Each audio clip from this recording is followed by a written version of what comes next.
something that you can't do with anything else. You know, it's such a good thing to do. So so the green room's going that, and we just did the Glitter Festival as well.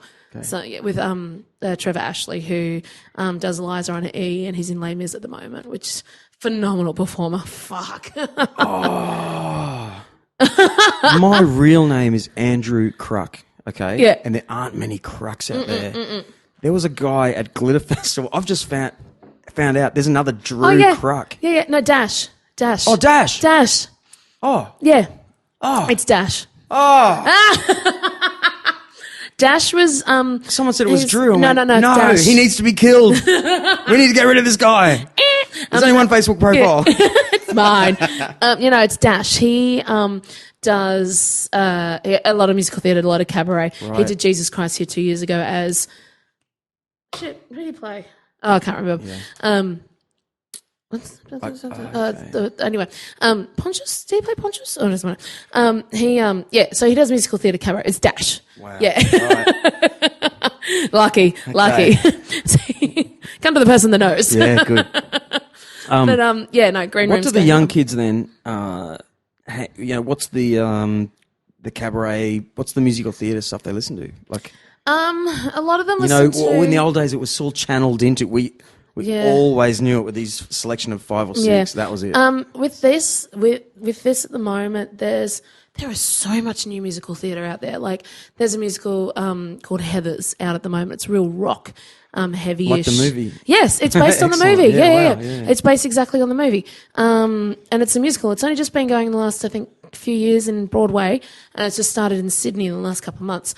You know, stuff like that. And there's also like a kids like Matilda, that's in Sydney at the moment, written about, I think it's 5 or 10 years ago. Avenue Q was only written 10 years ago, based in New York with the puppets. And the puppets are similar to the, what is it? The Muppets.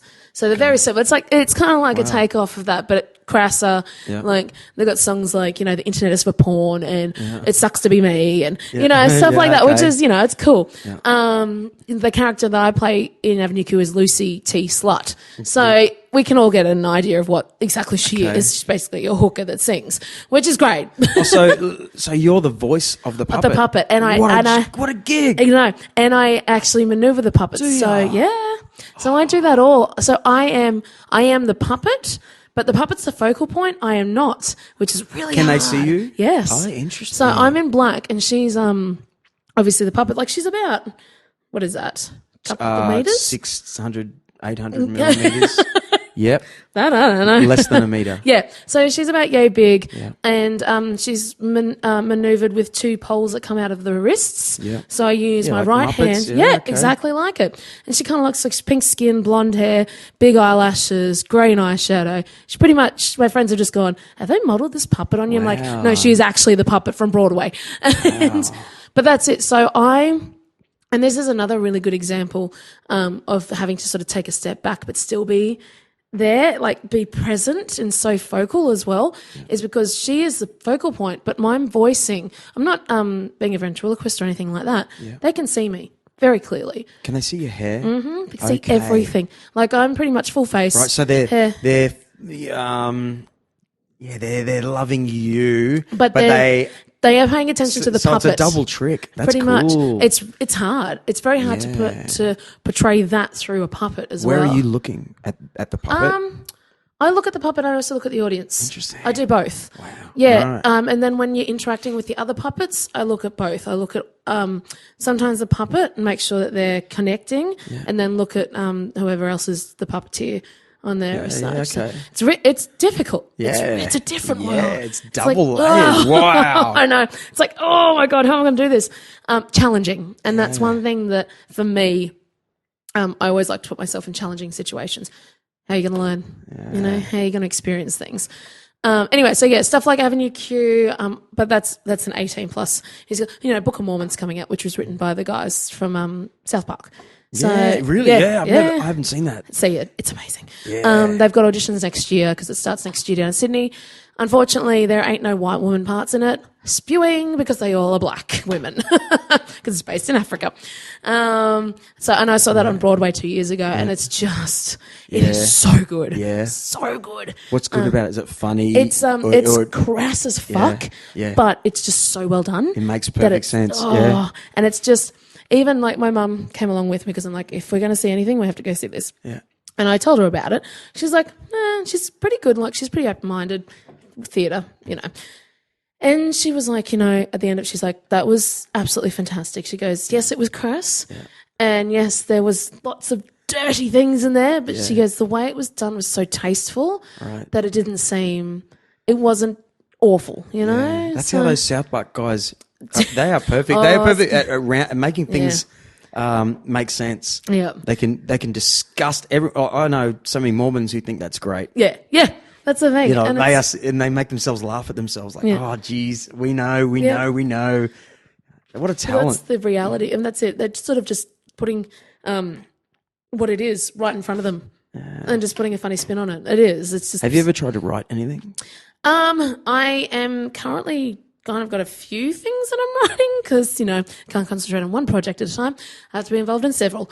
I am doing, I've been trying to write my cabaret show, How Not to Eat a Banana in Public, for a while.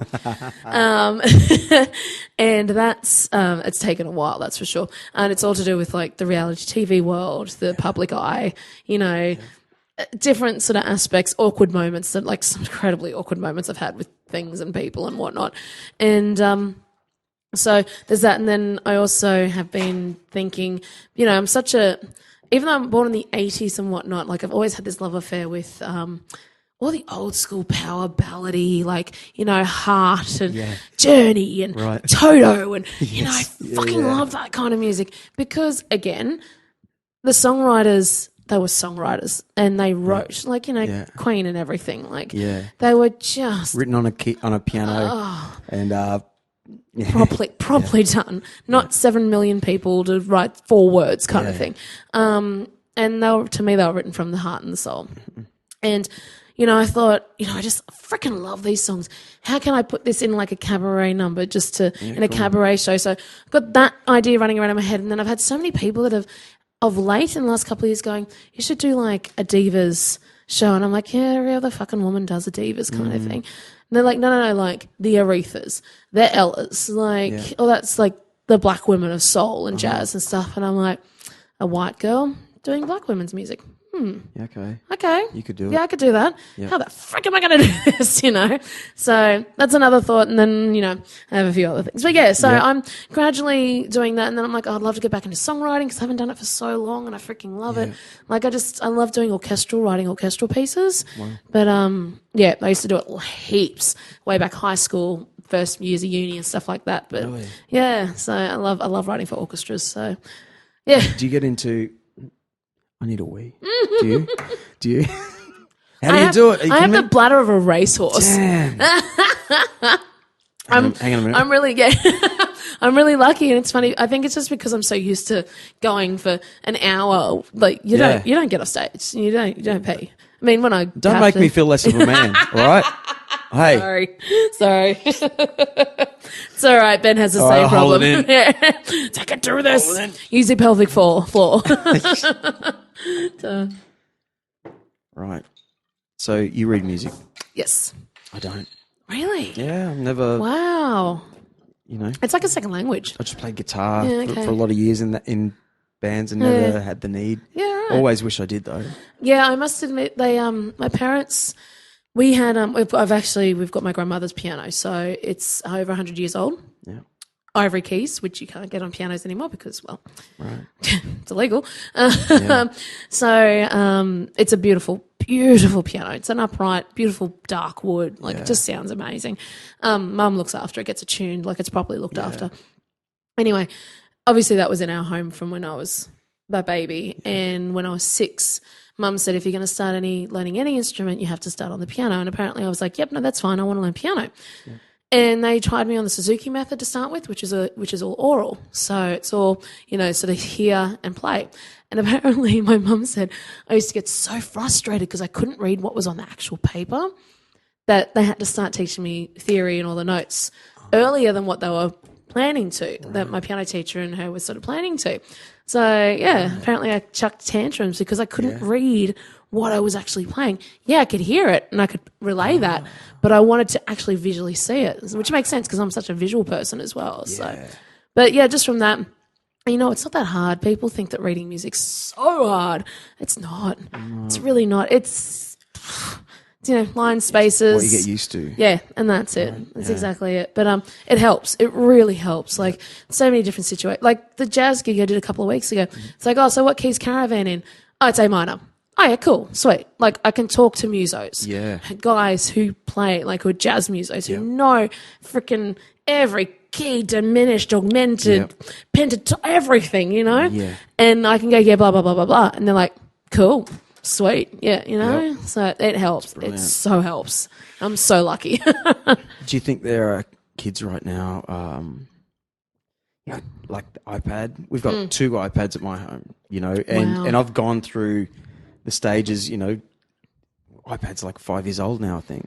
Yeah, I think mine's about Of having apps where you can write and create, but it always feels like a novelty at the end. It does. It's not the same. Just it's not the same. And I'm sure, I'd like to think the kids will think that way too. It's just, doesn't hang in the air, Or,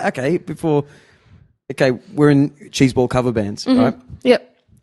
I've said this before, but my opinion is we're generally playing to 40-year-old people in the room sort of thing.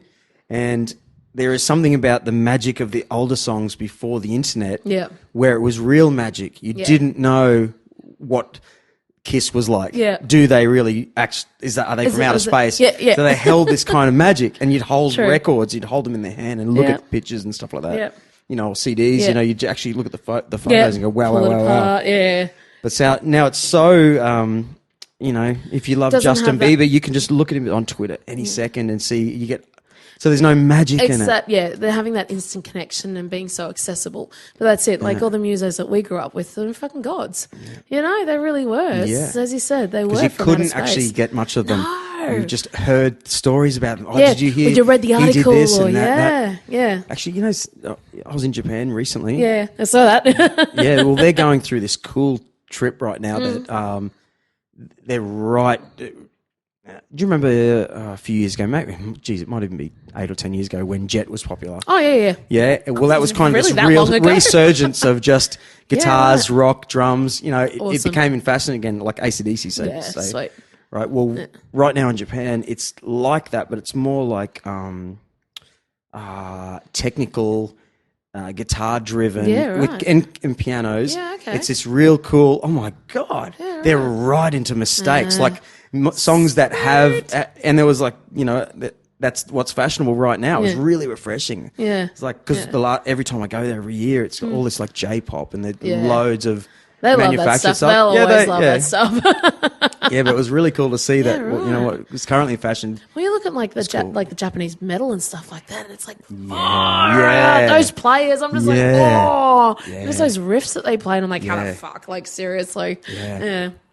But so it's good. So it's cool to think that again, nothing cooler standing over the guitar with no effects. Though. No iPad technology, and just going, it's just me. Look at me. Wow. This is what's coming from my head, and I'm relaying this to you, and hopefully you get onto what I'm saying and what I'm speaking here. Yeah, it's true. But, I mean, it gets back to what I was saying however long ago that was.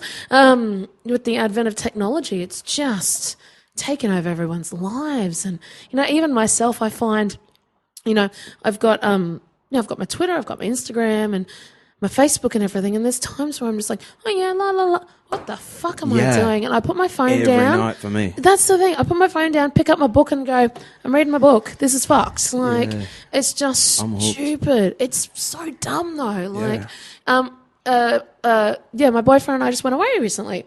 He grabbed our phones, put them in a drawer. Cool. And that was it. And we sat in the patio, had ciders, and talked. Cool. I mean, it's not like we don't talk because we talk all the fucking time. Yeah. But it was just that fact of not having it there. Yeah, not wondering what the outside's doing. Exactly. And it was just nice to be able to do that. And I find myself sometimes now, I'm like, my phone goes on Do Not Disturb. And I'm like, I'm not going to check that in the morning. I'm going to go downstairs. I'm going to make my coffee, have my breakfast, sit out on my patio, take my book out. That's what I'm doing. Excellent. You know, I'll take my notebook and start writing. So, you know, it's just, we forget today's society is just, and it's just, we're bombarded by so many things, you know? Yeah. All the time. That's just incredibly frustrating. Yeah. But no.